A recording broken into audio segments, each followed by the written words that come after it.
മുണ്ടക്കൈ ഉരുൾപൊട്ടൽ ദുരന്തത്തിൽ ഉടൻ സഹായം നൽകുമെന്ന് കേന്ദ്രത്തിന്റെ ഉറപ്പ്. ഡൽഹിയിലെ കേരളത്തിന്റെ പ്രതിനിധി പ്രൊഫസർ കെ.വി. തോമസിനാണ് കേന്ദ്ര ധനമന്ത്രി നിർമ്മല സീതാരാമൻ ഉറപ്പ് നൽകിയത്. ധനമന്ത്രിയുമായുള്ള കൂടിക്കാഴ്ചയിൽ പ്രതീക്ഷയുണ്ടെന്ന് കെ.വി. തോമസ് 24നോട് പറഞ്ഞു. 2000 കോടി രൂപയുടെ പ്രത്യേക പാക്കേജ് അനുവദിക്കണമെന്നാണ് കേരളത്തിന്റെ ആവശ്യം. മുണ്ടക്കൈ ചൂരൽമല ഉരുൾപൊട്ടൽ ദേശീയ ദുരന്തമായി പ്രഖ്യാപിക്കാത്ത കേന്ദ്ര നിലപാടിനെതിരെ കേരളം പ്രതിഷേധം ശക്തമാക്കിയിരുന്നു.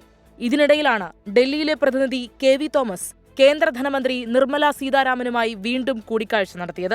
പാർലമെന്റിലെ കേന്ദ്രമന്ത്രിയുടെ ഓഫീസിലായിരുന്നു കൂടിക്കാഴ്ച.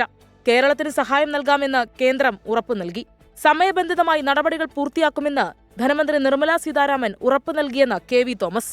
ദുരന്തത്തെ സംബന്ധിച്ചിടത്തോളം, വയനാട് ദുരന്തത്തെ സംബന്ധിച്ചിടത്തോളം ഒരു സമയബന്ധിതമായ നടപടി ഉണ്ടാകും എന്നാണ് ഞാൻ ചോദിച്ചു. എനിക്ക് പറയാമോ പരിഹാരം ഉണ്ടാകും എന്ന് പറഞ്ഞ് കേന്ദ്ര കമ്മിറ്റിയുടെ റിപ്പോർട്ട് വന്നിട്ടുണ്ട്, കേരളത്തിൻ്റെ റിപ്പോർട്ട് വന്നിട്ടുണ്ട്. അതിന് ക്യാബിനറ്റിൻ്റെ സബ് കമ്മിറ്റി പരിശോധിച്ച് തീരുമാനമെടുക്കേണ്ട കാര്യമുള്ളൂ എന്നാണ് എന്നോട് പറഞ്ഞത്.